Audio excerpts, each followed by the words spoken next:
Tirunelveli Uprising and V.O.C. 1908. This work, a research-based study of the Tirunelveli Uprising in its connection with V.O.C. was recognized in the research category for the year 2024. The book dwells into the events of March 13, 1908, following the arrest of V.O.C. by the British and the subsequent uprising in Tirunelveli and Thoothukudi and how it was suppressed.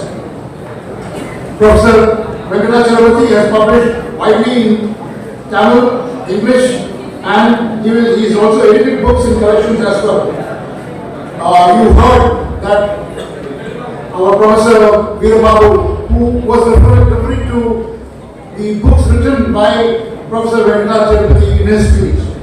So, without much further ado, let me hand over the podium to Professor A.R. Venkatacharapati. Please give him a big round of applause.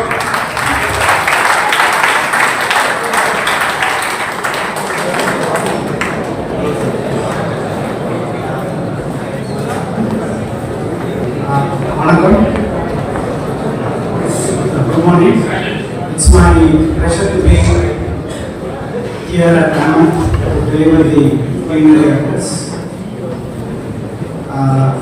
My talk is going to be brief, or at least short, considering the paucity of time and also the fact that my earlier speaker, Dr. Veerababu, the principal of V.O.C. College, covered much of it. So my talk is going to be based on this book that I published about a year ago. It's based on 40 years of research. It concerns only one aspect of V.O.C.'s life, that is his great shipping enterprise. Looking at this crowd, looking at these over 100 smart young men and women dressed in a marine uniform would make V.O.C. very happy. I will tell you why it will make him very happy in a very brief way. If you have studied history in your school, you would be familiar with the Swadeshi movement. In the early part of the 20th century, in 1903, Lord Curzon, in order to weaken the Indian freedom struggle, decided to partition Bengal into two based on religious lines. Indians protested against it by launching the Swadeshi movement. The Swadeshi movement had 4 core principles. First principle was to develop indigenous enterprise, because over a period of 100 years, the British Empire had completely deindustrialized India and pauperized the Indian peasant. So the first idea of the Indian nationalists, Indian National Congress, based on the thinking of thinkers like Dadabhai Naoroji, Ramesh Chandra, G. Subramania Iyer and others, was to develop indigenous enterprise. The second step, to carry forward indigenous production, indigenous enterprise, they proposed that foreign goods should be boycotted. And the third aspect was national education. The great Indian nationalist thinkers strongly believed that Indians, because of the lack of national education, because of the Western education, had become deracinated. And they argued that if you do all these 3 things, indigenous production, boycott of foreign goods, and national education, India will become free. So that was the core aspect of the Swadeshi movement. The Swadeshi movement was strongest in Bengal. It spread spread to other parts of India, but it was not as strong as in Bengal. South India in those days had a very bad reputation. Now, of course, we all know that South India leads in all parameters. The gravity model that we talk about shows how South India has developed. Actually, it has far outstripped North India, both in economic and social development. But in the early 20th century, South India was lagging behind. It used to be called United Province, Sleepy Hollow. So here, South India was a laggard. But at this context, can I have the next slide? So in the deep urban south, we have the emergence of this great man. He was not born a great man. He was born like any one of us. But in a period of about 3 to 4 years, from 1906 to 1908, this man from a very modest background became an all India hero. Earlier you saw an image where he is on the cover page of Aravind Ghosh's weekly Vande Mataram. In those days, there were no pictures on different pages. Now we find all magazines are color pictures of actors and actresses. In those days, making a picture, getting a half-tone block was very expensive. So if a Bengali weekly had the picture of a nationalist leader from South India, then you can imagine how he had become from very modest backgrounds. He had become an all India hero. So what was the background to this man becoming an all India hero that 153 years later we are celebrating? Can we have the next slide? So in the 19th century, after the industrial revolution happened, shipping became a world industry. Ships fly all over the world. And after the 1830s and 1840s, when steam was used to propel ships, instead of sailing, instead of relying on wind power, transportation, sea transport became more reliable. In almost all the Indian languages, you will have heard of the term. Somebody is sitting like this in a very forlorn manner. என்ன கேட்பாங்க, எந்த கப்பல் கவுந்துச்சுன்னு உட்கார்ந்துருக்கீங்க? So in those days, before steamship came, sailing was a very hazardous enterprise. Steam made it more reliable. And then subsequently, when telegraph was invented, communication became very quick. And with the development of a huge empire, piracy was also controlled. So by about the 1850s, shipping became a less risky enterprise and big capital came into it. And it was in this context the British India Steam Navigation Company was started in 1856. It was founded by the Scots. I don't want to elaborate on this story too much because I have been given 20 to 25 minutes. I finished early with that, even though I call this a saga. This is a saga, but well, Viripin Enjum, Togupin Enjum, Tamil Suvama. If you expand it, still it will expand. But if you try to summarize, there will be excess. That is the saga of Chidambaram Pillai, but I will keep within the time principle and be sure about it. So, what happens in the 19th century is that after the British India Steam Navigation Company and then another huge shipping enterprise called the Peninsular and Oriental Steam Navigation Company. Between these two, they ruled the seas. They displaced the Portuguese, the Spanish, later the French. So they ruled the seas. And the logic of imperialism is that you crush all opposition. And when you crush opposition, you do it ruthlessly. No quarter is given. No concessions are given. So what they did was, just imagine the map of India. So imagine the Coromandel coast.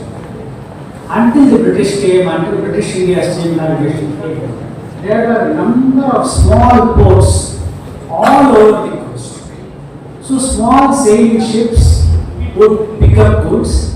Traders used to actually sit on the shore with their freight, and whenever a sailing ship went, they will take out an umbrella, open it, and immediately the ship will send a boat and they will transport the goods.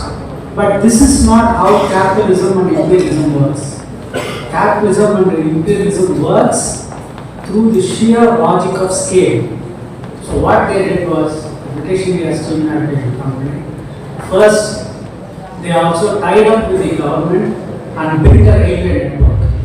South Indian Railway and British India Steam Navigation Company. This is the other part. Imperialist enterprises, they work hand in glove.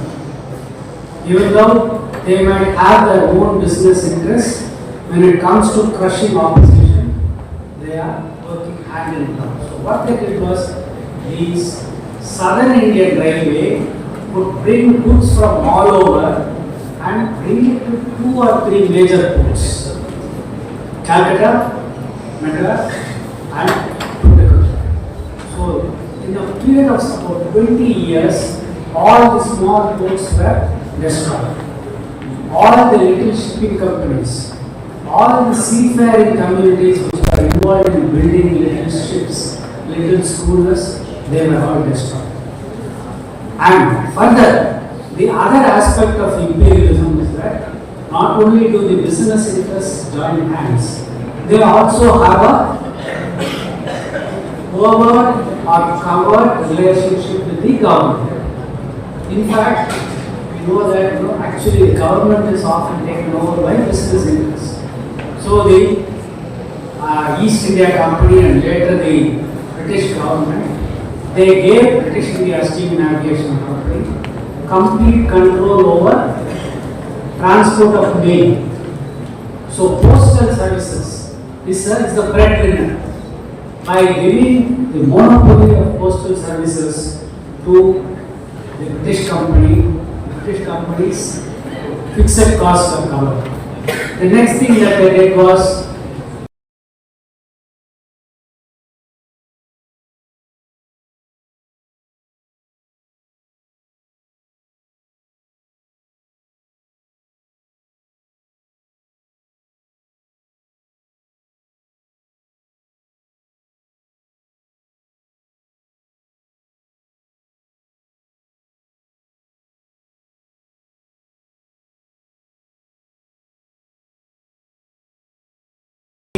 enterprise, native crafts, seafaring communities were in the doldrums.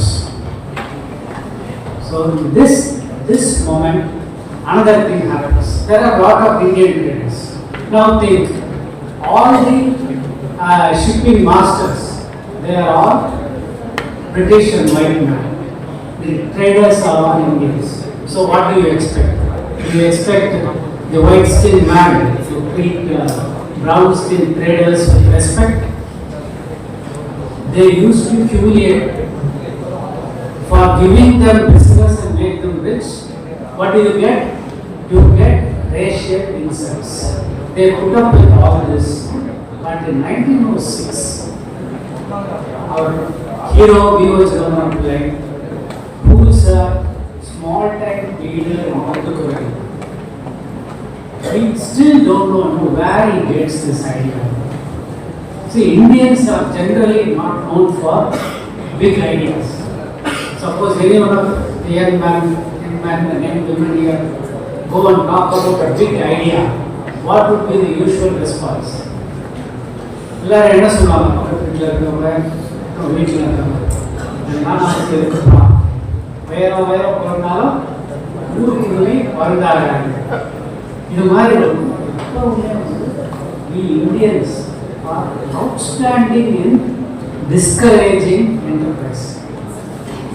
அரக்காசு உத்தியோகம் வந்தாலும் அரசாங்கம். This is, but in this context, when we have the picture of our hero once again, this man, look at him. What a majestic figure, this figure. This man, you don't know where he gets this idea. When all over India, Swadeshi enterprise, I told you, the nationalist leaders said we should have Swadeshi enterprise. So what were Indians making? Indians were making candles, Swadeshi candles, Swadeshi buttons, Swadeshi needles, Swadeshi soap. This is our greatest dream. This is the breadth of our vision. But what does this man do? Because he read the Quran. Thiruvalluvar என்ன சொன்னார்? உள்ளுவது உயர் உள்ளது. His friend is Subramanya Bharati. What did Bharati say? பெரிதும் பெரிது கேள்.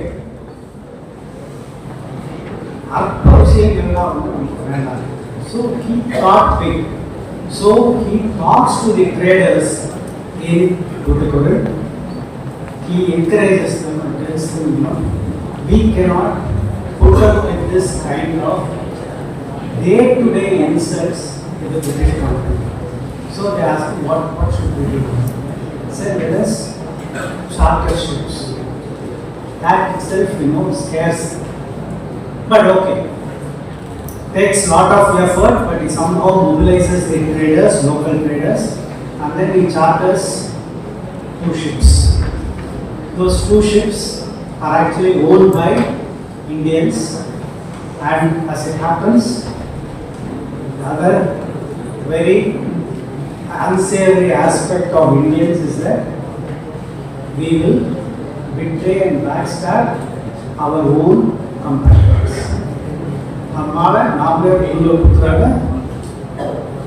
So what happened is that Shah and company betrays them. On 5 days the ship doesn't turn up, the freight is all on the shore. Anybody else would have completely given up, right? Chartering 2 ships is a big achievement in itself. If it fails, immediately what will happen? I'm sorry, I'm not taking that. This kind of discouragement. But you know what he says? If you can't charter ships, he says, we'll buy a ship. These very words shake the traders. They said, did we hear you right? Did you actually say you will buy a ship? V.O.C says, no, I didn't say we will buy a ship. I said we will buy 2 ships. This is even more scary for them. They can't believe this. They say, how do you buy ships?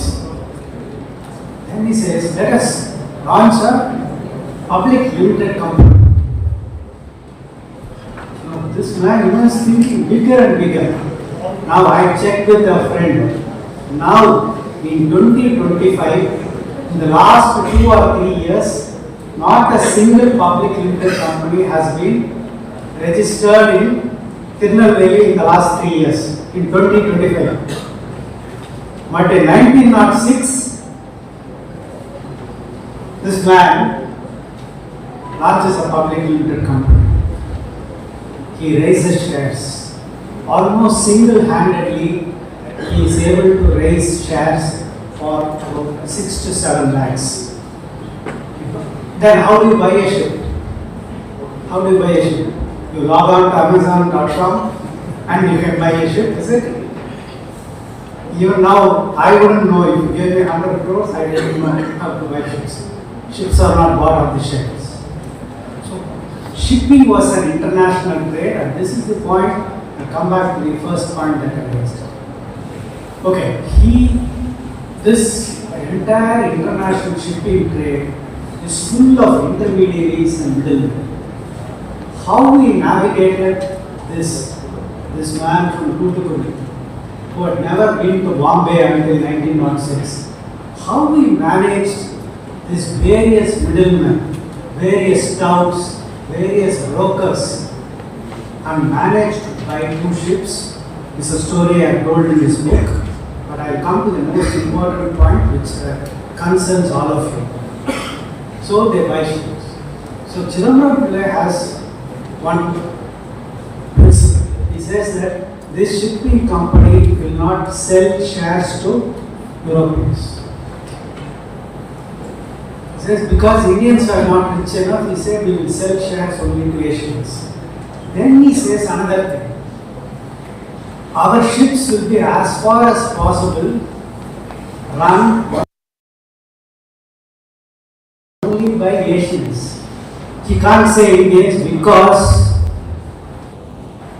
young men like you, so smartly dressed, did not exist 120 years ago. The international system of certifying seafarers were the monopoly of Europeans. If you wanted to become a shipping engineer, shipping captain, you needed to have white skin. You had to go to Plymouth, you had to go to Southampton, you had to go to Calais, you had to go to Rotterdam. That's where you could become captains. And even if you became a captain, nobody would take orders from a brown-skinned captain. And I will refer to one particular bit of data.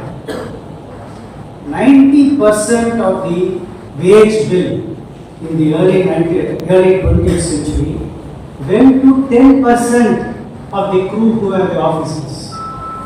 10% of the wage bill went to 90% of the workers. Who were they? They were the people who were scrubbing, cleaning, cooking.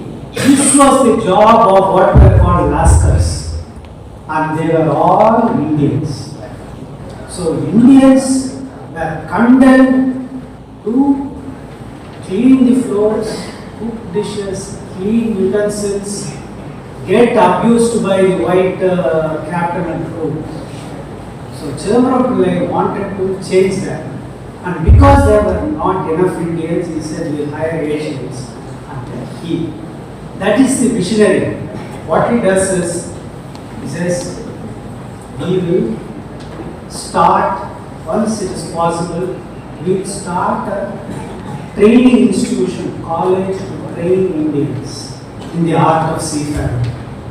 Nobody thought of this.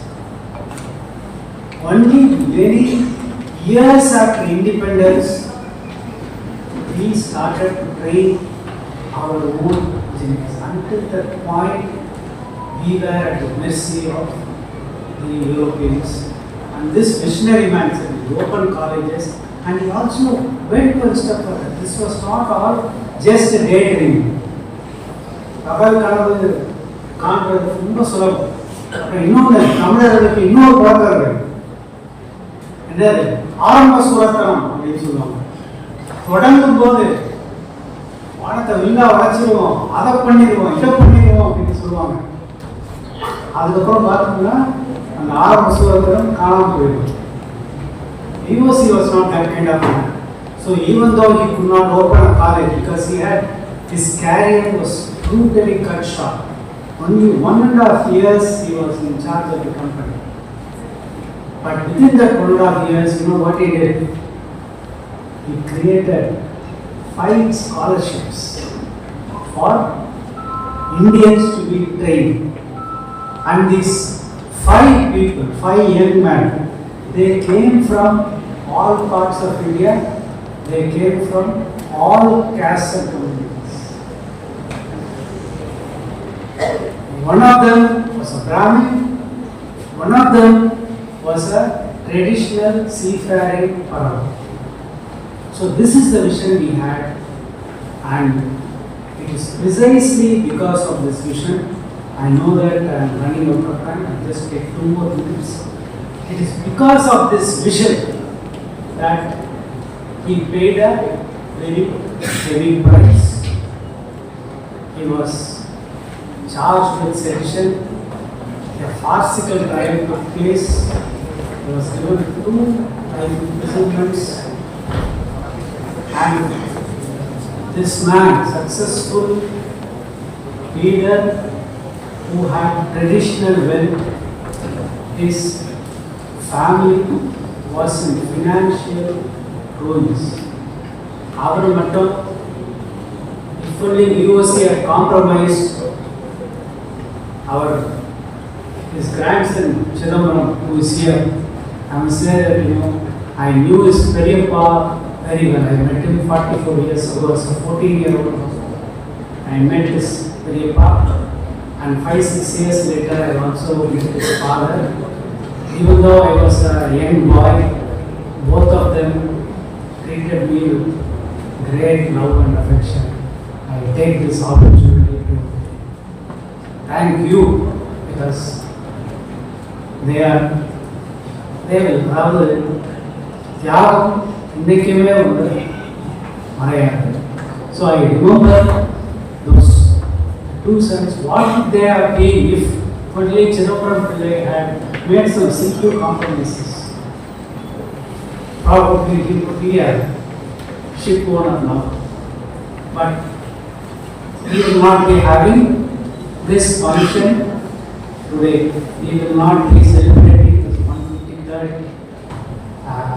birthday, and he would not be the inspiration that he has been to all of you. I take this opportunity to thank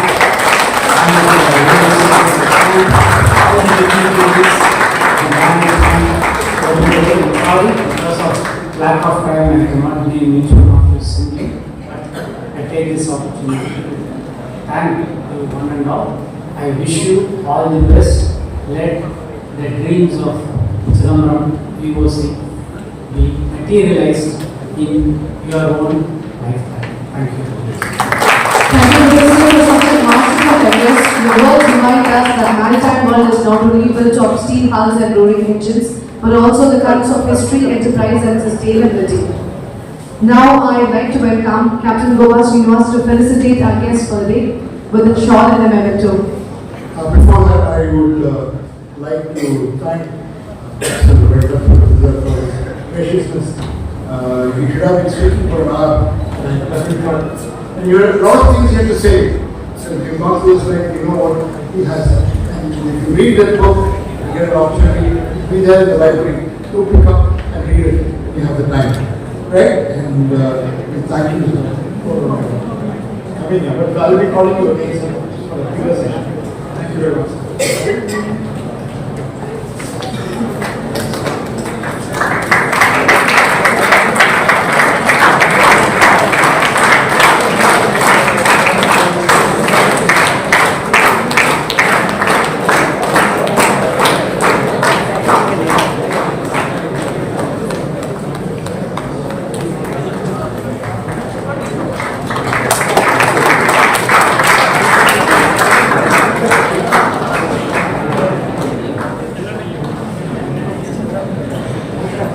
I would like to express our sincere gratitude to our Professor Venkatachalani for gracing us with his presence and sharing such invaluable thoughts. Thank you very much, sir.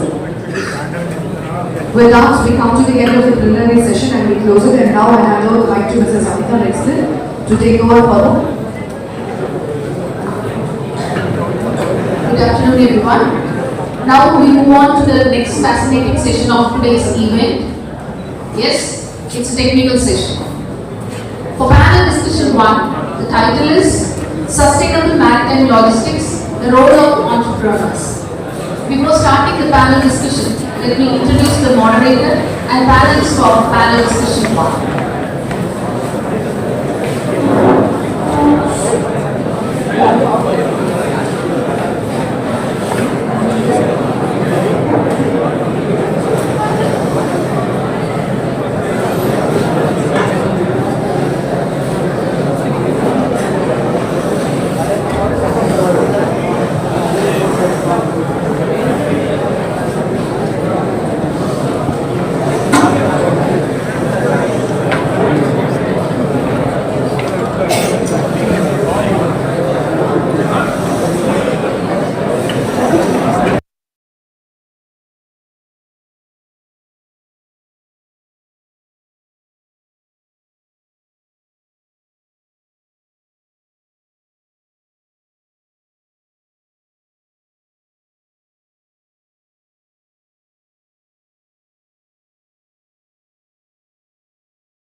Notably, in 2011, he played a pivotal role in the evacuation of 2,159 standard Indian citizens from Libya abroad, MV Scotiapolis, coordinating operations between the Ministry of External Affairs, ship owners and crew to ensure a safe and efficient rescue.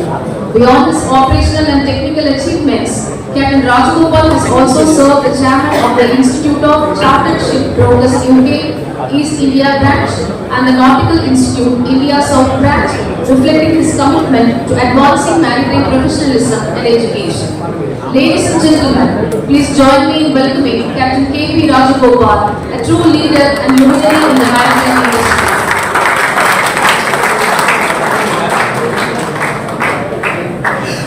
Pleasure is mine to introduce Mr. Govind K. Bharat, co-founder and CEO of V.O.C, as distinguished maritime professional, entrepreneur and strategic business leader.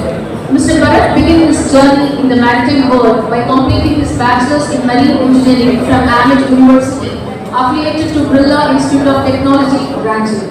He further enhanced his expertise with a master's in business administration in human resources and the diploma in supply chain management.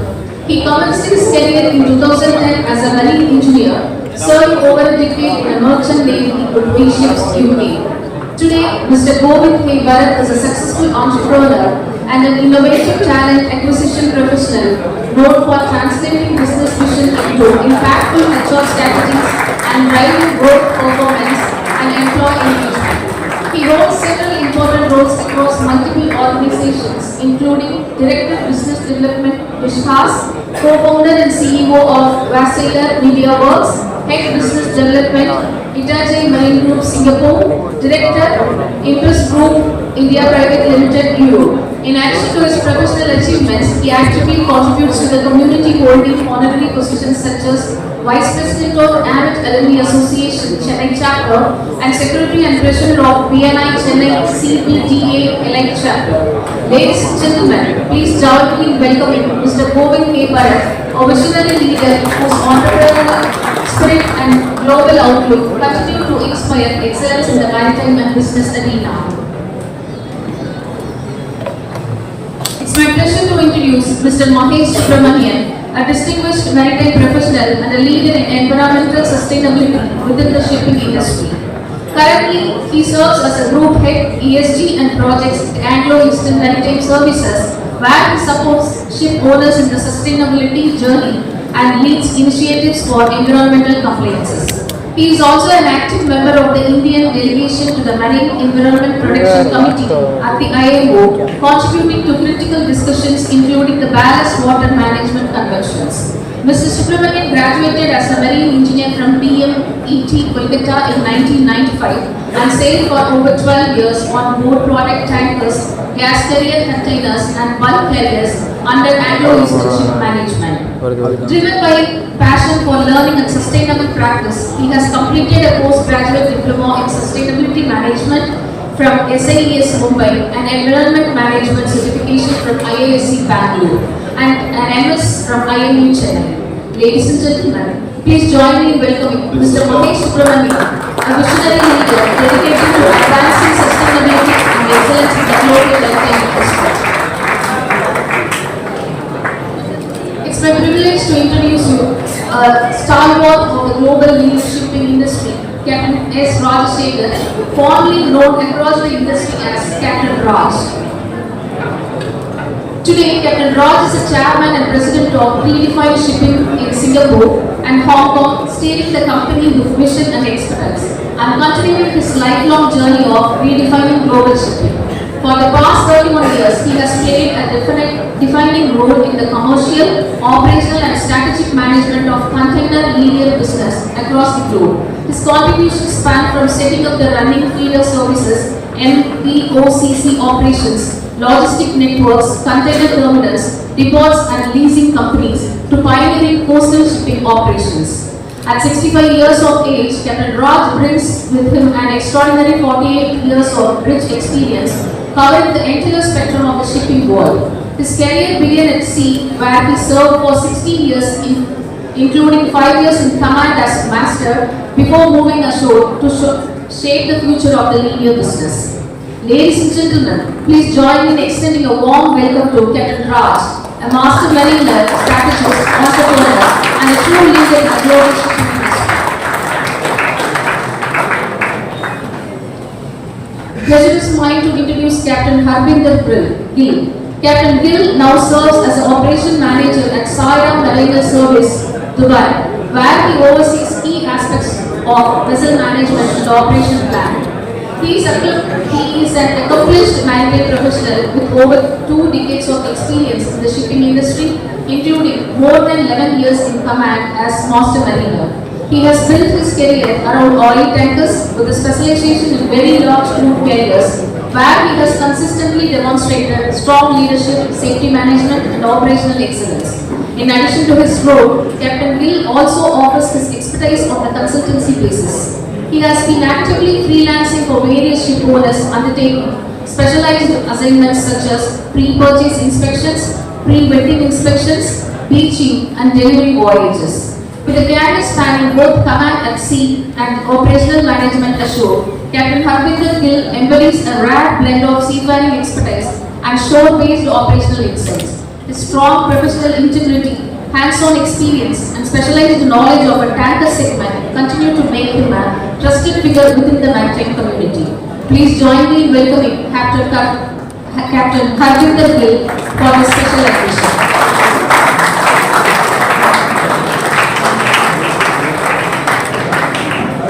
Now I request Captain K.P. Rajagopal to lead the panel discussion 1 on sustainable maritime logistics, the role of entrepreneurs. Over to you, sir.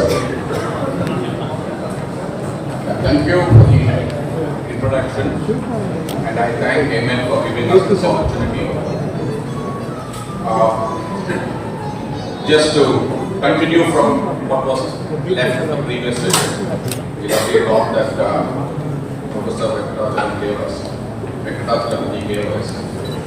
There is, just as an information, there is already a movement where we are trying to talk to the Ministry of Shipping as well as the Directorate of Shipping to recognize V.O.C. V.O.C's his birthday or one of those days in the various activities that he took up during his lifetime and celebrate that as a national event. So presently, as you know, the National Maritime Day, which is celebrated on the 5th of April, that is on the basis of excess loyalty. Cynthia vessel which started the voyage from London. So and that is a one-time event in a year. So this could also perhaps we could drop it in the calendar, and we could have maybe 2 such events. So obviously, this tribute that we are doing is probably very small compared to what kind of sacrifices he has done. So that parallelly is on. So we would definitely require the help from you, sir, as well as Mr. Venkatachalam, even the Amet University, when these efforts require the push that sometimes we do require that kind of push to get it being put up in the geo and so on. So that is one statement which I thought I would start with. Then let us really get into the topic of the day. So I have some notes here on the basis of which I thought I will ask the panelists some of the questions. But before there is a Sanskrit verse which I will come to later. Ano Bhadra Kartavo Yantu Vishwata. This translates as let noble thoughts come to us from all directions. So we have real stalwarts on the left and right of me. So let the noble thoughts from them come. And giving the theme here at the back of me. So from there on we will try to take up each of those subjects with the time constraint that we have, the important ones, and then I will ask the panelists some pointed questions I would request them to keep their address as short as possible. So, first I will ask them to give a 1-minute opening address about the thoughts that they think is relevant today to speak about. So, just about a minute, each of you. We'll start with Mr. Mahesh Subramaniam on my left, and then we will continue from there on. So, 1 minute please. Thank you, Dr. Raju, and good morning to everyone. So, as we have heard a couple of people who are on the dais speak, there has been a lot of focus on the word sustainability. And the discussion of sustainability, unfortunately, has been hijacked. I use the word unfortunately, I'll explain it later, has been hijacked by the environmental concerns. Why I say this is because sustainability basically consists of 3 domains, and in very crude terms, it basically are 3 P's: the people, the planet, and then the process or the profit. And I'm mentioning these 3 P's in the order of the significance. The first which I mentioned, the P, was the people. So sustainability initiative or any project or any startup or any entrepreneurship that you want to start off with, if you want it to be sustainable, it has to be people centric. Then it has to be planet centric. And the last is, if you're getting the first 2 correct, I think you will generate profits. With that, I will hand over to Captain again for it.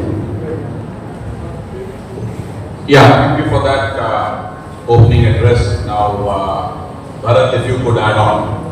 Good morning, everyone. There was a brief that was given about me that I run a maritime startup. So, I will talk about the ship to shore transition and the importance of entrepreneurship. Yes, I went on board, sailed across lands, and the importance of entrepreneurship hit me early. So I came out, stepped out at the age of 33, and that's the time where we can try new things. Post 40, I feel that age of 43, we won't take that risk. And when it comes to V.O.C, it's again, as Mahesh pointed out, it's people centric. We find a lot of gaps between the industry and the people. There's no connection. And V.O.C, I will elaborate further more. Okay. Yeah, the irony here, even our V.O.C started this venture in his 30s, 33, 34 years of age. So he says he has become an entrepreneur at the age of 33. So there is an irony here. One more thing which I wanted to point out was when he mentioned about the sustainability, this thing crossed my mind. Sustainability also means, long term, that you need to sustain for a very long period of time. And a lot of people use this word de-risk. So I would rather talk about resilience instead of de-risk, because that is when you really endure those risks, because most of the risks are beyond you, because what is within your own scope you will be able to face and solve, but a lot of it is beyond you. Yeah, with that, I would request Captain Arvinder Singh to give his minute thoughts. Very good afternoon, everyone.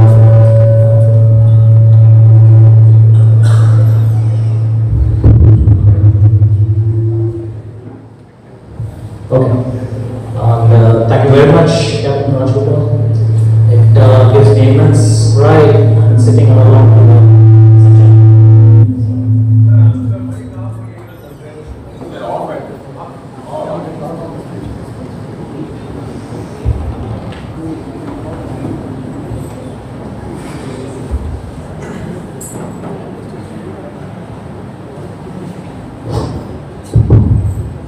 gives me immense pride to be sitting along with such a dignitaries and stalwarts of the marine industry. To begin with, I think most of them, my fellow panelists, they have already covered that. And coming back to the Captain Rajgopal, what he meant with the resilience was with the 3 domains that needs to be covered to show the resilience. That would be good, your efficiency, flexibility, and your responsiveness.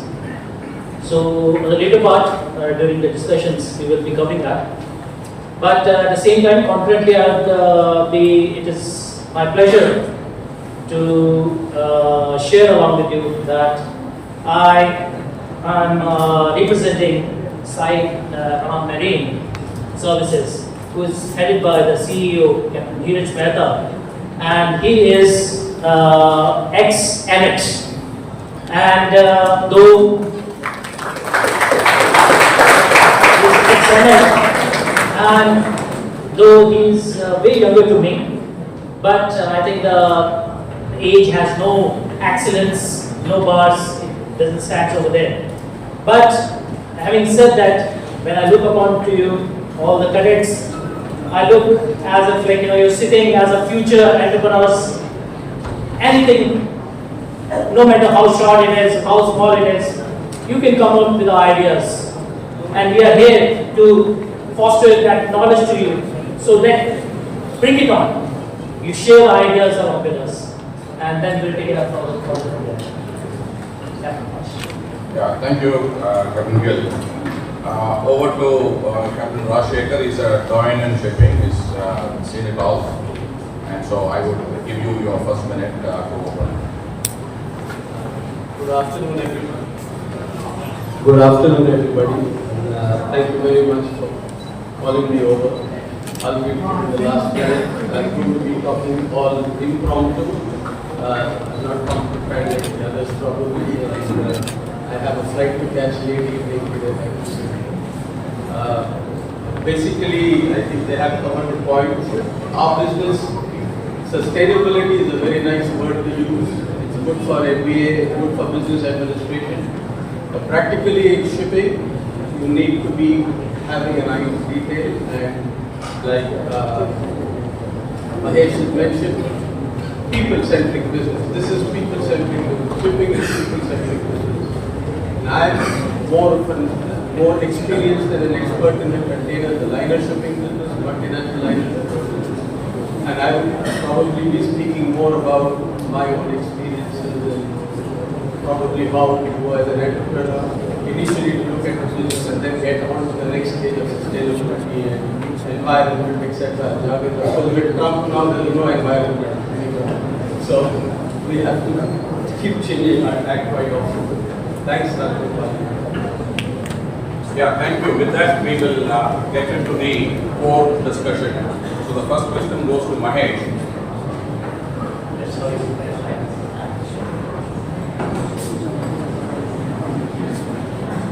So for the cadets here, like what he just now told you, so we have not just one, there are several Amet alumni today who are heading institutions who have become entrepreneurs, and therefore this is probably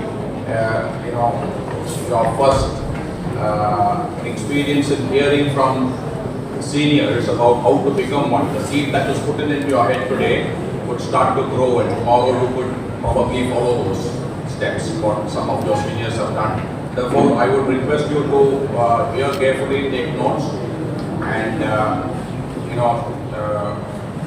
these seminars are very important. When we were cadets, we never got the opportunity to come and participate in such seminars. So you are lucky in that way. So to hear people, those who are actually practicing, and that's for you. So please be very attentive. So to Mahesh. So how can the maritime industry at the macro level adapt sustainable practices, those which are out of the 17 odd sustainable development goals? We have some which is already listed up there, which are very centric to the maritime industry. And how does the entrepreneur at the micro level take advantage at the startup level, or if it is an ongoing business, how to change course, because these things become very important now, and then adapt, and basically to make this or her business here we are gender neutral, and then if two men can do, 4 ladies can definitely top it. So I'm sure some of the lady cadets here will also go on to become entrepreneurs tomorrow. So to drive longevity and profitability, and that being the question, try and keep it to better improvements. Thanks. So the question over here is at the macro level and the micro level, how do we ensure sustainability? So shipping is a slightly different business when you compare to other businesses that are existing. We got multiple stakeholders with their own boundaries, and we call this as boundaries of influence. What a startup can do to facilitate a particular segment of the society may not transcend the boundary. For example, what can help a seafarer when he's on a ship may not help a seafarer when he's on shore. So we do have rigid boundaries. So at a macro level, when you look at it, I would still differentiate between on sea and on shore issues. The issues are different, though they may be slightly overlapping because the seafarer is common between the two. But yet I would like to differentiate between the two. And the first thing I'm looking for is a sustainable career at sea. So this is to do with people coming in, finding the jobs, making enough money to step ashore and do what they like, do what they dare. So that is the first thing I would start looking at from the people point of view at a macro level. To have a successful career at sea, which starts off with the grassroots level, what you're doing over here, doing good on a ship, keeping yourself safe, and then coming with the knowledge and skill set and the guts to venture into the shore world. We have enough opportunities on shore, and at what point you break away from the ship to come ashore is entirely left to your appetite. You can come after one ship, you can come after 10 ships. It's just when you want to make that transition. So at macro level, that is what you will need to look at. Keep yourself safe, and probably the speakers before us in the earlier session, they also mentioned about one particular element of financial security. You can't really do much if you are hitting bottom of your pockets. So from there, you would be aware that there are enough financial incentives, support available on shore. So need not put your money. So dare to dream and make the right moves at the right time. Not a micro level. Not every idea will be your forte. You need to make a judgment where you want to invest, and you need to analyze the risk. Talk to mentors, talk to your people whom you trust, and then step in. So in other words, that manage the flow of funds, manage the flow of ideas with external expertise and mentors as you step ahead. You need micromanagement at that point of time. It is not essential that the startup or entrepreneurship domain that you get into has to be maritime. The world is yours to achieve. It is you as an individual.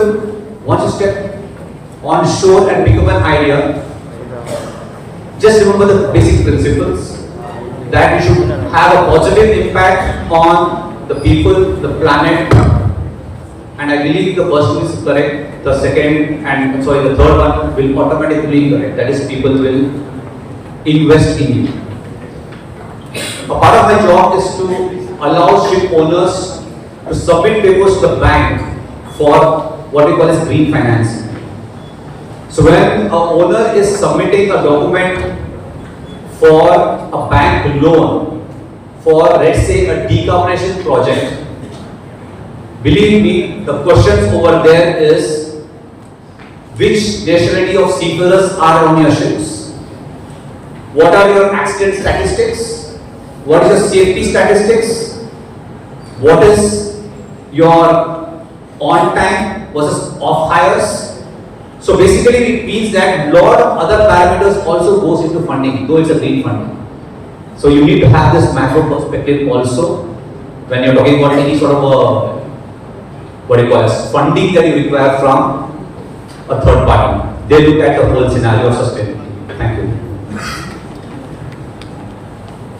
Yeah, I would like to add to what he said.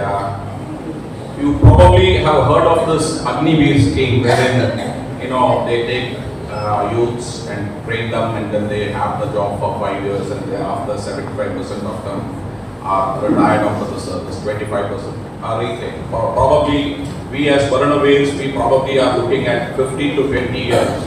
So if we have youngsters at your age, 18, 20 years, and then if you put it about say 15, 20 years at sea, by that time you would have definitely achieved your ranks and you probably would be financially more or less, self-sufficient. And when you come ashore, either to take up, other responsibilities or even become an entrepreneur, like he said, it need not just be in maritime, it could be in other areas. So you have that stability in you already.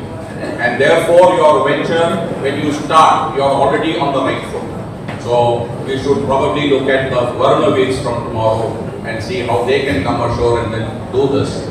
The balance who are planning to continue to sail, they give us the experience.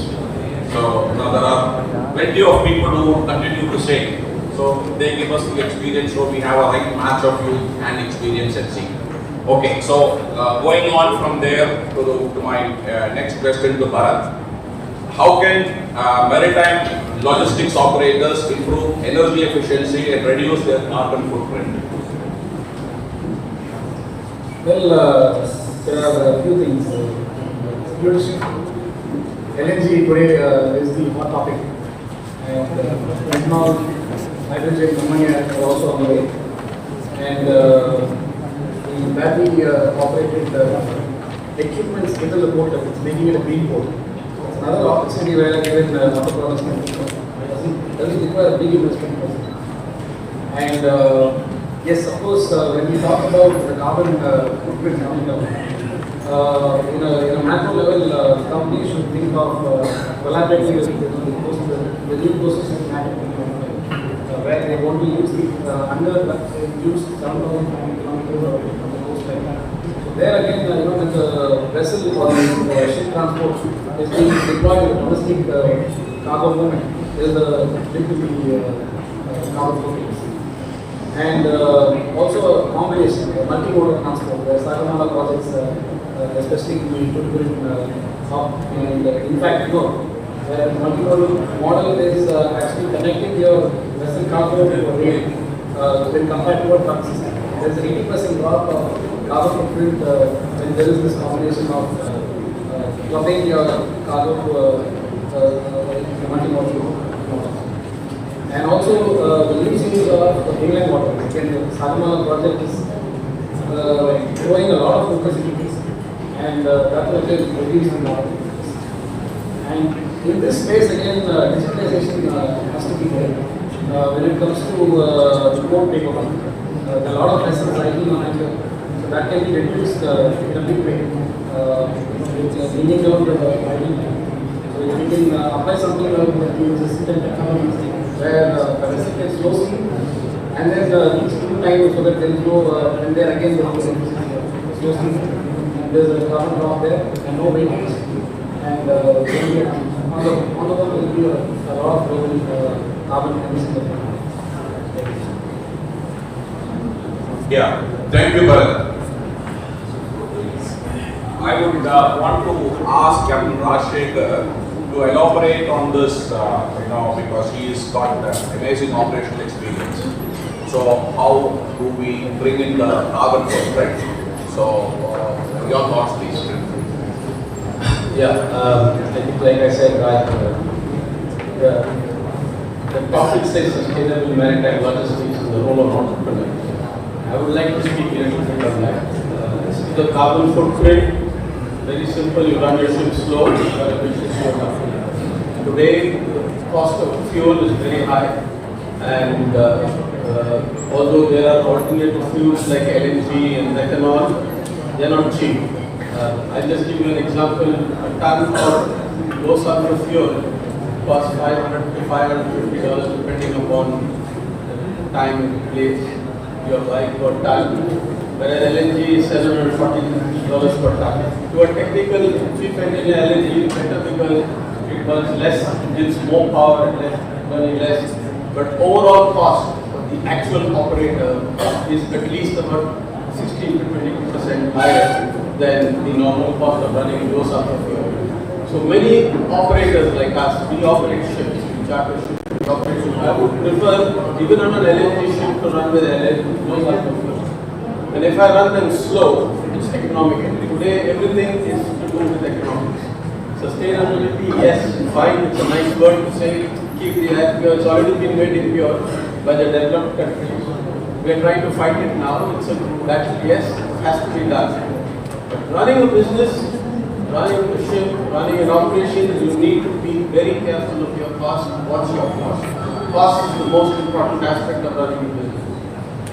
This is one point I would like to mention. Slow steaming, nobody cares on transit time today. Everybody puts up their schedule. You go and wait in Rotterdam for 5 days today. The port is choked. You go to Singapore, you have to wait for 3 days for a berth. This is container ship, where just before the COVID, we used to go in berth within 20 minutes, load, discharge the ship in 12 hours and get out. Today we have to wait 3 days to berth, even if we have an operation of 12 hours. Whole of Europe is choked, whole of US is choked, Mediterranean ports are choked, and there is a huge rollover, huge issues of this. So it does not matter, no point in running fast, burning fuel, spoiling the atmosphere and waiting there to get. So this is the part of the carbon footprint. As an entrepreneur, when you want to start a new business, what do you need? You need money. You first and foremost, you need a good idea. You need to be innovative. You need to think what you want to do. What is innovation in shipping? It's something what others are not doing. One of the areas what youngsters can look at is niche markets. Niche market is not geographical anymore. Niche market is more to do with commodities, more to do with population, more to do with what kind of other opportunities there. Actually, congestion in ports is a very good niche market today. Many people fear to go. Ships bypass these ports. This is a port which you have to target in.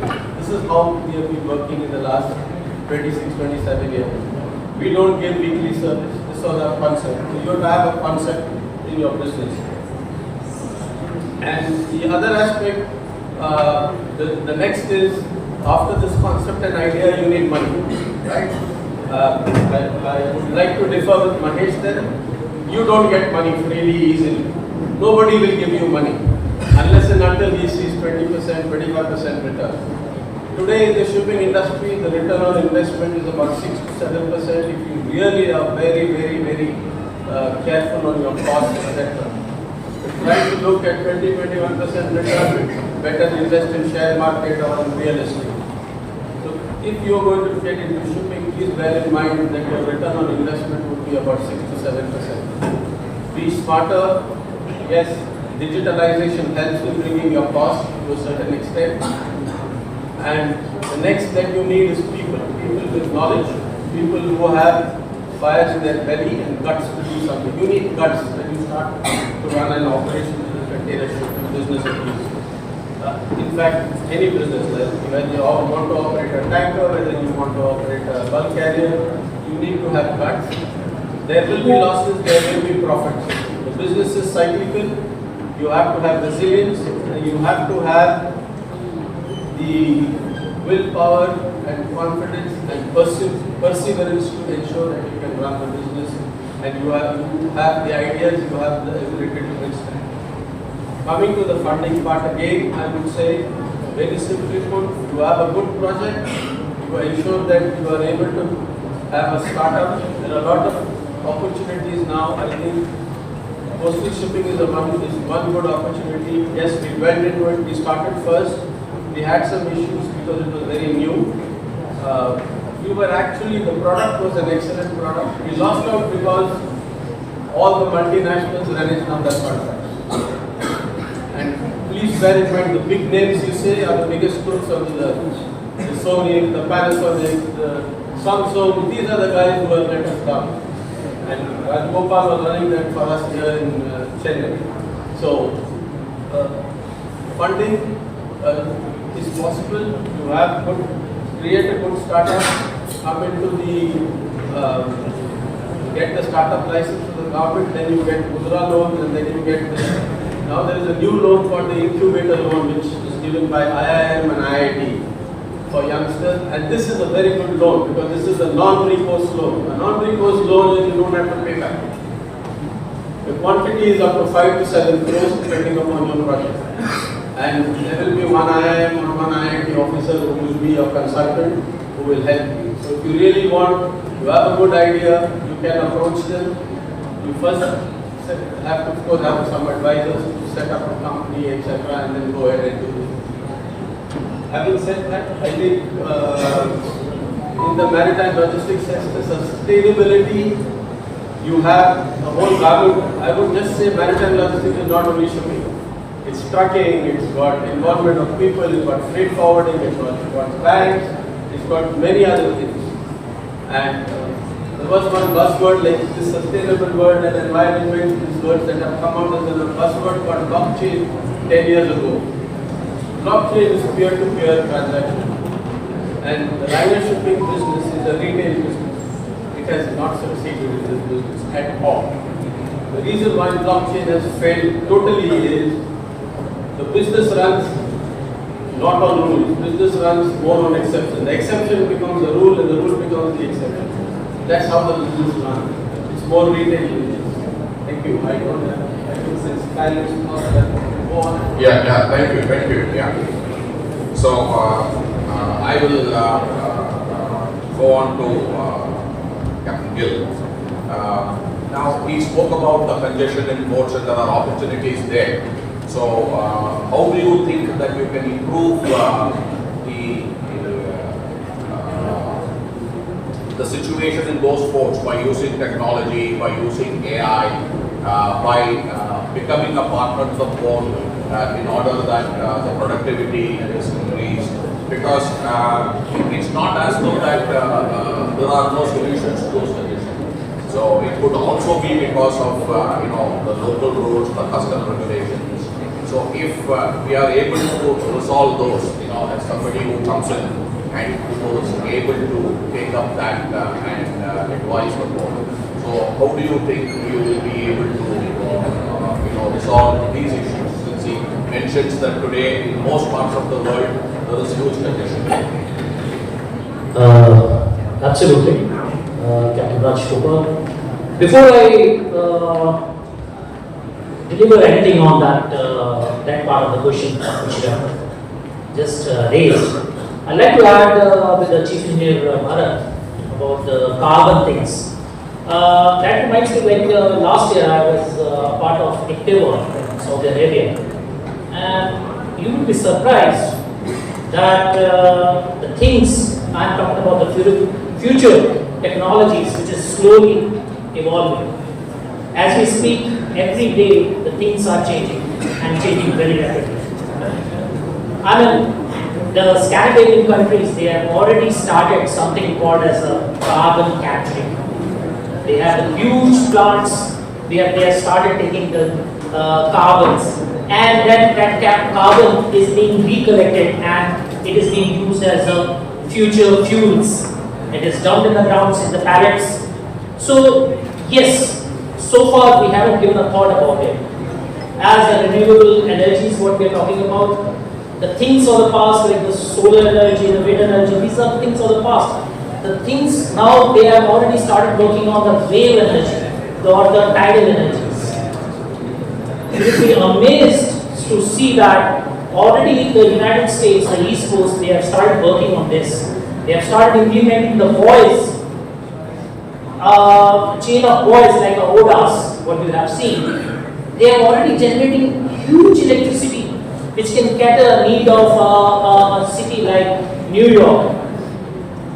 So that is the part of the carbon things which what we are talking about, the renewable energies and all that.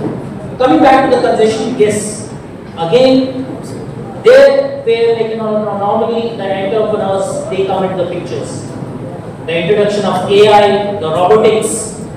There are some smart ports like Shanghai. There you will be surprised to know that not a single person is working in that port. Everything is being organized by the robotics, by AI.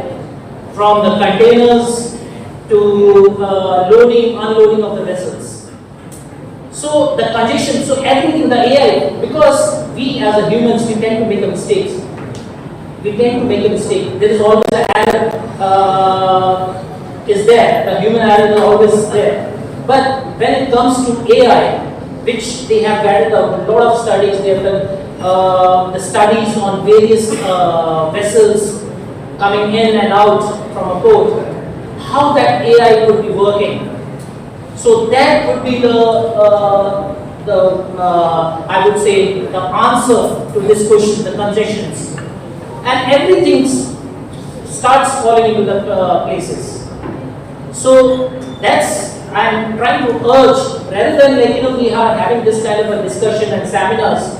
I think on a macro scale, we can start urging you boys, the cadets, to start thinking out of the box, because you will be surprised again to know that in 2014 we stand at number 44 throughout globally, but in today 2025 we are ranked 22. And there is a vision. Yes, I mean, we although sit here and have applause about it, but we have to start working on it.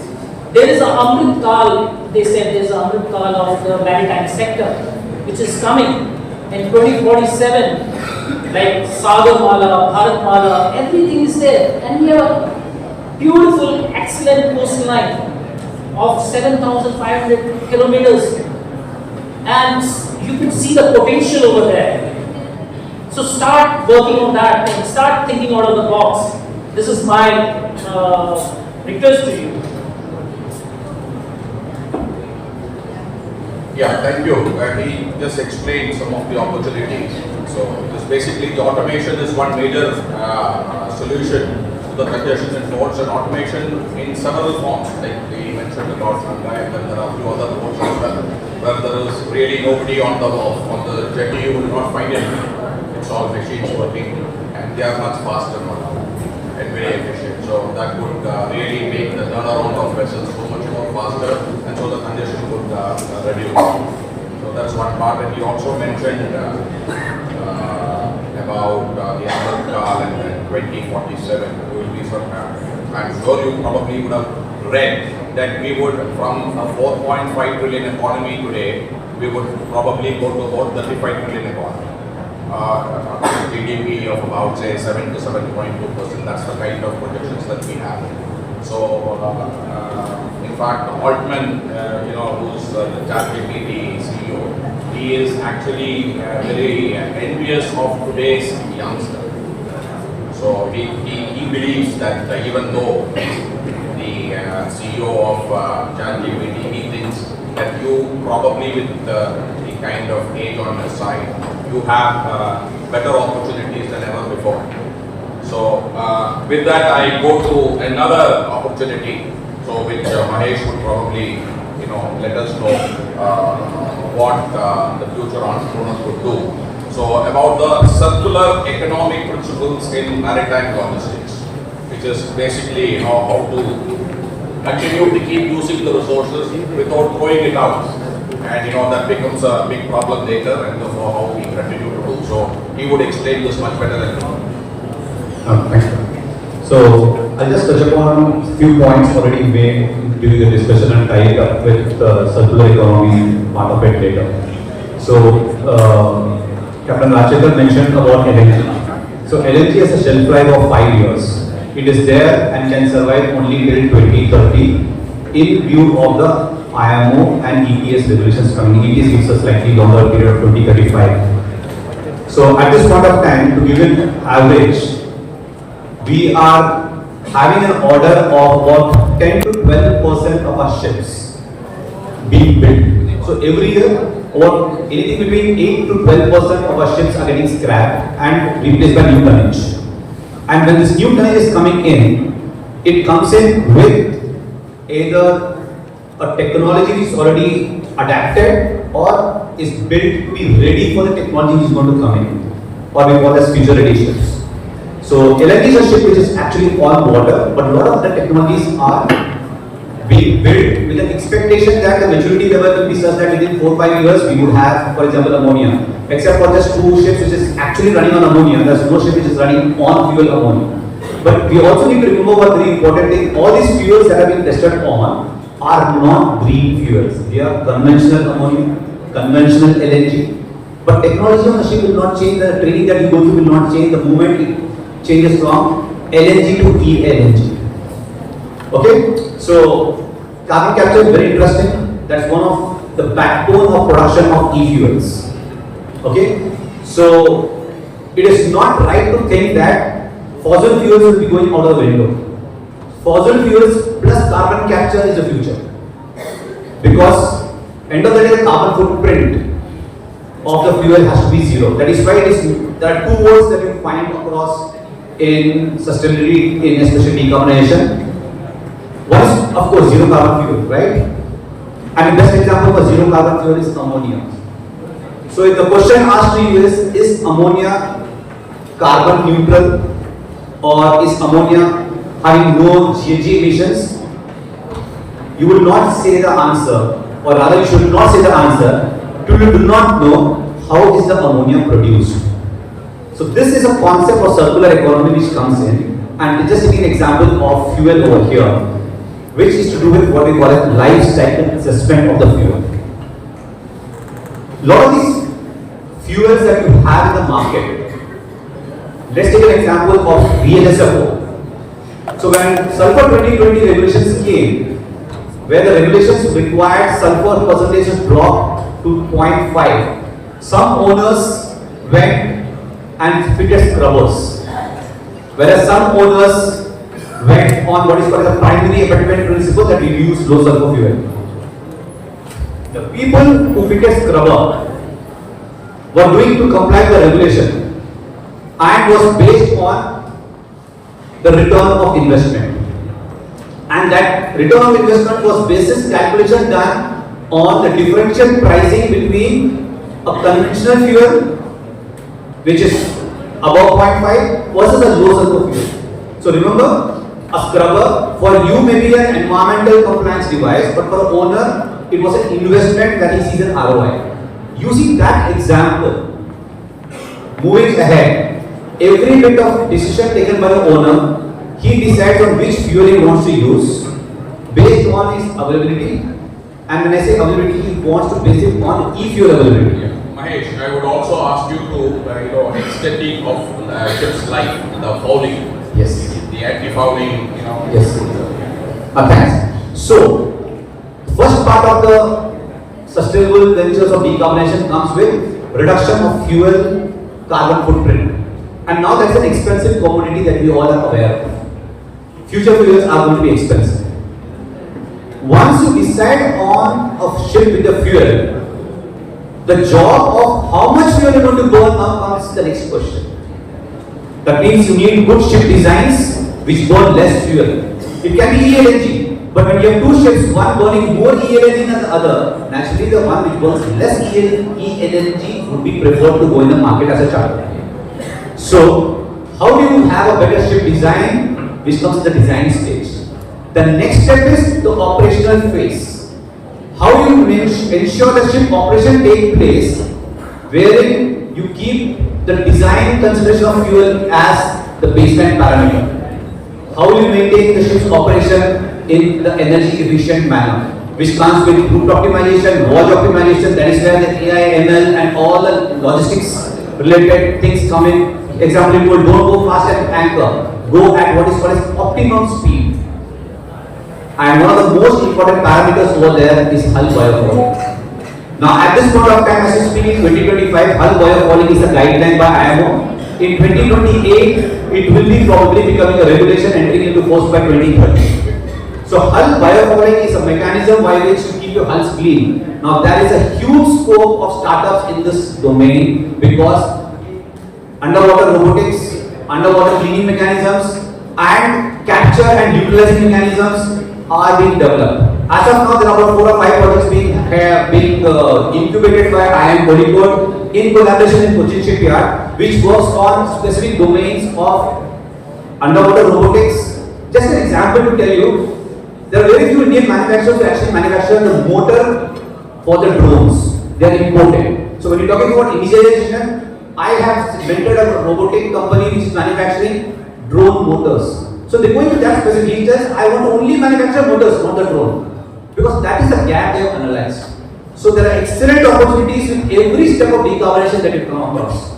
CCUS is one opportunity that you have. ONGC, IOC are working in that domain. I just mentioned biofouling. We don't have any solution of excellent robotics which can clean our hull, because remember, cleaning mechanism has to match the painting mechanism.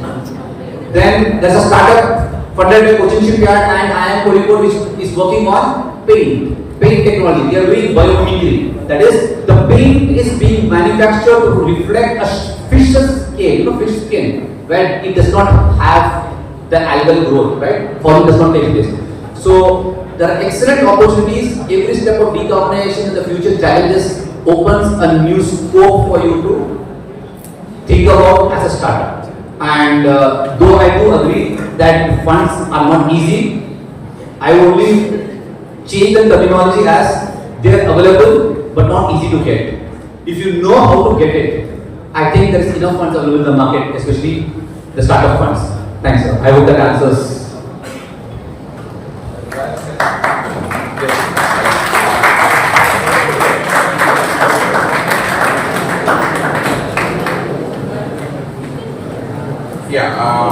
To Bharat, what are the potential various current and non-sustainable business models, opportunities and that are available for the shipping also? Yeah, I would say the ocean has got an ocean of opportunities in the sustainable market. I just touch upon 2 or 3 models, and then I'll come to what I'm doing in my startup, so that I'll give an idea. So first, easy model, because there is a lot of capex that's involved when we talk about the startup, especially the server online. We can talk about now, in fact, Tamil Nadu Maritime Board is deploying electric pilot boats and the paddle boats, which is plastic tenders are coming. So as a first step, early stage entrepreneur, we can think of charging stations. And to add upon to Captain Mahesh's view on green electric charging points, we can have a solar, we can have a solar point that enables the charge so that it's green electric. Otherwise, it's not green. So that's one area that you guys can think about. And the second line of entrepreneurship is one that I have taken from Captain Gill, is the algae farming. I am part of a company called Hitachi Marine Group, where we have proposed a project to the Maldives government. But it's still on hold because the political is not working out. So on doing the algae farming in order to do the carbon tax. So that's another wonderful idea that we can work on. And the third part is the most easiest one, is the digitalization. Both in decarbonization as well as Western platform. Why I say easiest is the capex that's involved. We can develop a software at a very little cost that's viable.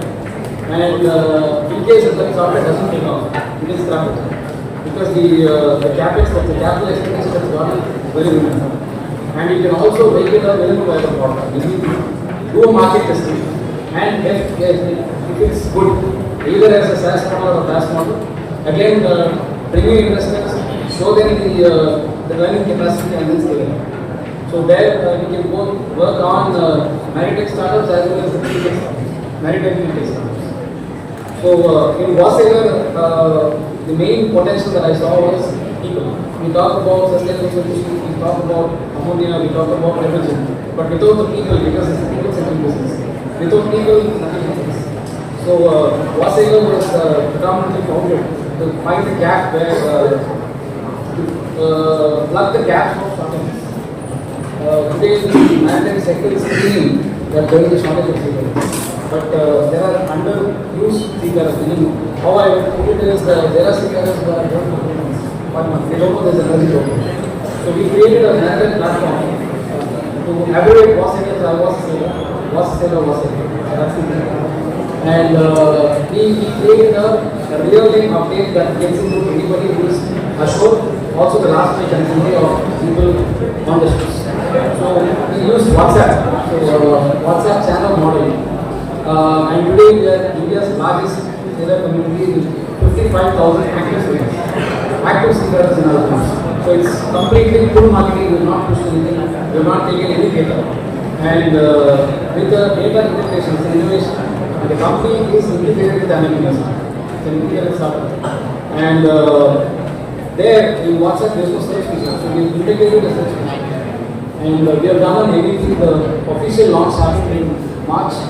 So Child many people would be knowing it's a plant maintenance company based out of Turkey. So they reached out to us and they did an MVP. At a very minimal cost of, I put the numbers out here, 6,000 they were able to reach out to 55,000 seafarers and they closed 4 positions. So in a span of months. So this is the success rate that V.O.C has brought to the community. And I am working on more than the jobs. It is jobs, not the short jobs, sea jobs. We also have a lot of well-being aspect to us.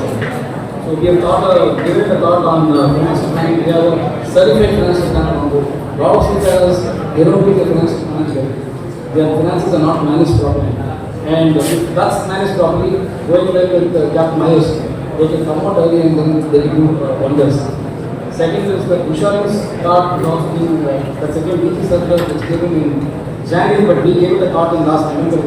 So we have a comprehensive platform, a company called Bharat which is on board with us to take care of the end-to-end solution of seafarers. And we are rolling out the mental health and well-being also.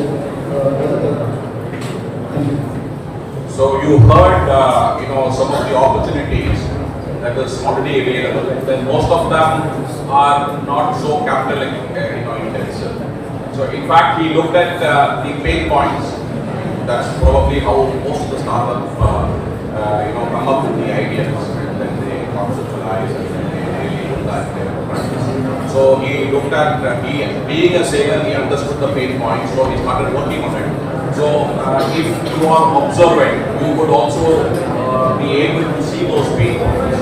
Now the next question is basically about the maritime training and what is really required, if there are any changes required, in order that the ship owners are willing to take it, without much of hassles. Because we do hear a lot of stories. So you should be industry ready. So are you ready? If not, what is required? And how can, we are talking about 25% today, our Indian representation in the world maritime. We are trying to take it up to the next level of 20%. And there is going to be a huge gap there, and therefore we will be able to fulfill it. So in order to do all of that, my next question is to both of them to my right. Keep the answer short because we have a time constraint. We need to probably wrap up in the next 10 minutes. So Rajshekar first. I think as far as training is concerned and additional courses that are concerned that can be looked at is practical experience of what sending people after they finish their training here for 3 months as an internship in a company to understand how the business runs. Whoever is interested in becoming an entrepreneur or wanting to come ashore from his seafarer, this is one option. The other thing that I can think of as a ship owner, today what's happening is there's a lot of shore interference. People have stopped becoming innovative when they go on the ship. They wait for the office to tell them what has to be done. And this needs to go. People have to start taking initiative. In our company, we used to say anyone who came and joined fresh, we said, don't be afraid to take decisions and do things on your own. Everybody makes a mistake. We make mistakes. So, make a mistake, just see that you don't repeat it again. But what happens is people are scared, they don't want to take any mistakes. There are bigger issues cropping up because of that. Especially in corporates, everybody's straight jacketed, there are a lot of issues. This is something that has to be taught in an academy where people get strong, confident of themselves to take decisions. So to take decisions, you have to have knowledge. So a lot of practical training to the cadets here. This is what I would get more people more practical on each topic. It can be done in bulk care, an expert in bulk care can talk about, tell people what are the problems that happen in bulk care. They don't have to wait for the office to tell them to do this. This way it's also sustainable because you have less accidents, you have less. Today the problem is people are just waiting. They say, office is taking. Handle a claim, you lose 6 days, 7 days of management time, so these could be avoided. What I would say is, I cannot exactly tell what goes on. More practical training, hands-on training can be important to the cadet again.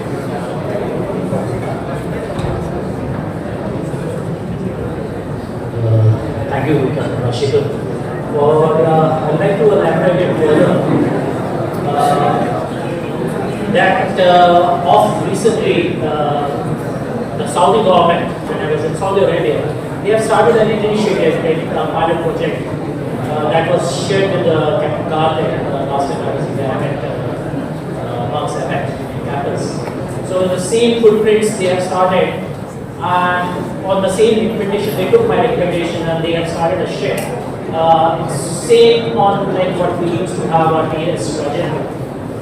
I see the maritime training, a huge potential is there, huge potential, and it would be nice to see some of the pioneers in the maritime industry to come forward. If we could start the same thing, the maritime industry is having a great potential as far as the future entrepreneurs are concerned, and we can invest in this and we can expect rich rewards out of this. And coming back to what Mr. Bharat has said, that the things are changing. And when we had started a career, we were on the conventional paper charts we had started. And things slowly, it started the technology as the technology evolves. It came to end this. Now the things are coming up like, they're talking about something, kind of a virtual corporate type of ships. We will come to know where exactly the vessel would be after half an hour or say after 1 hour. And it will be projected on that screen. Singapore is already working on that. Say they wanted to roll out by 2035. That's something called as a virtual pilots. They would not be requiring pilots anymore. So it would be similar action that things will be integrated with the online, and the vessel will be like the master will just he can manually override it, but the vessel will be taken by the persons who will be sitting ashore to cut short the pilots. So the things are changing, and I see the huge potential over there if we can work on it. Yeah, thank you. I think digitalization, automation, everything is very good. In a country like ours where we have a population of 1.4 billion, what is to be done by people has to be done by people. I think this is, he also mentioned about the automation in Shanghai and Rotterdam. He started the first fully automatic container terminal and has 5 days congestion. Shanghai has 7 days congestion. They are having problems which can be rectified. The problem of automation is, like somebody had mentioned, GIG code, garbage in, garbage out. The system is not set properly, people are not properly trained, that automation is going to create.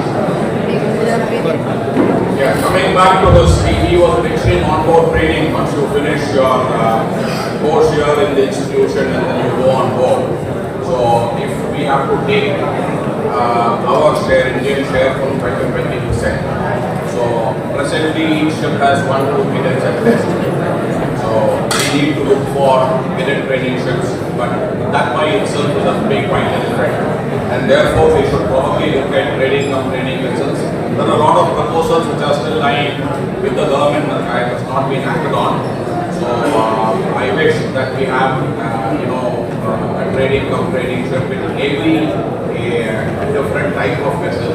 If India wants to do that 1,000 odd ships in a span of 5 years, which is what the government's vision is, and if they need to do that, they need to come up with, because then in one ship they could have 100 training berths, and they will be trained by officers who are specialist in training, and therefore those training needs will be looked at, and then they will come out much better than ships with just 2 cadets where the operational staff are training down. So there's a big difference. So if those were to really be put into practice, some of the policy decisions, some which the government has to come into put in money, yes, we can look at trying to go to the next level of 20, probably even higher. With that note, we will try to come to an end. In fact, I started off with a complete aspect earlier, that the knowledge comes from all directions. That is the motto of Nalanda University, by the way, which was in the early 5th century. That was the time when people from all over the world, mainly from the East Asian side, including Chinese, they used to come over the Himalayas to come and take tutorship there. Of course, Takshila was even earlier.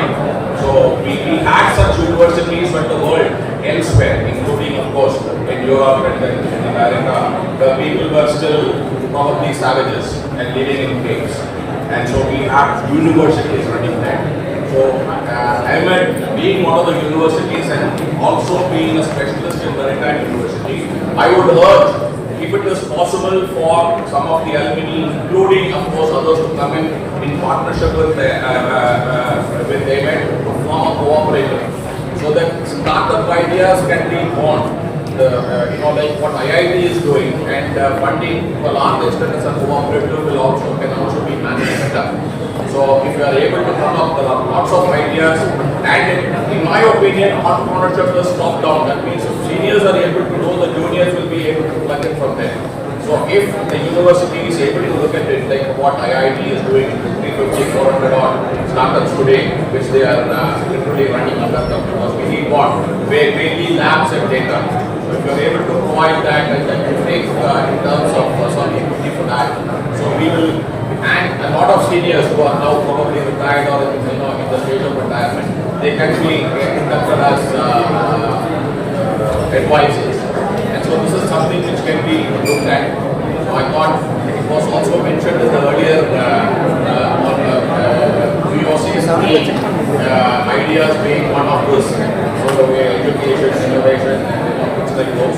So if you are able to do it, there are enough and more in the industry, those who are running some big companies, and they will be able to definitely come and help out each other.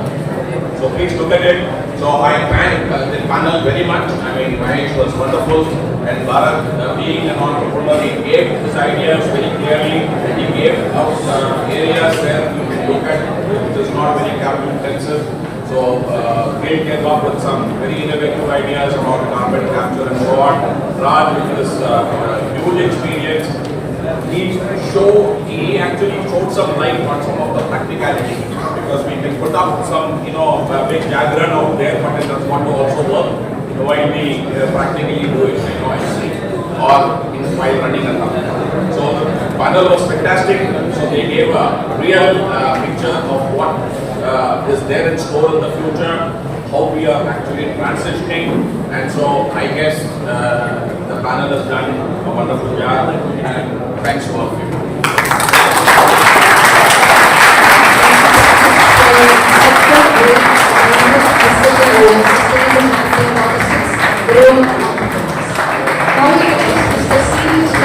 Grandson of V.O.C. to honor the speakers with the memento as a token of honor and appreciation.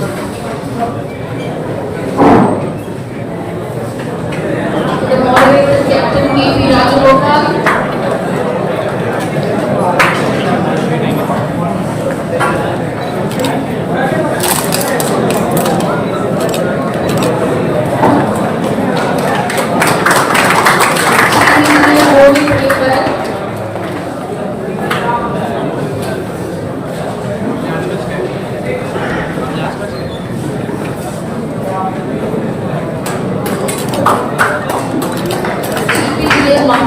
Subramanian.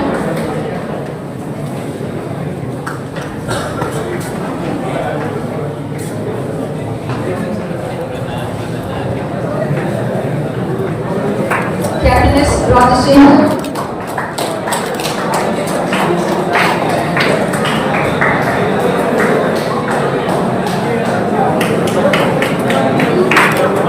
Captain Happy Birthday.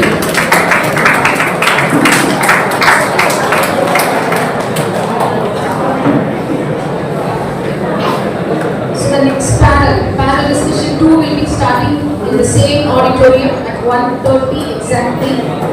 Those who have their paper presentation for track 1 and track 2, kindly go to AV Hall Library, second floor. Our cadre will guide you. It will start exactly at 13:30 hours.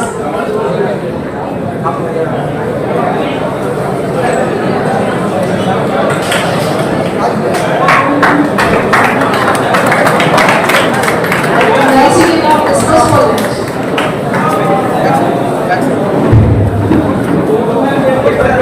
Track 1 and track 2 kindly go to area or library second floor. We'll start sharp at 30 hours.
Yeah.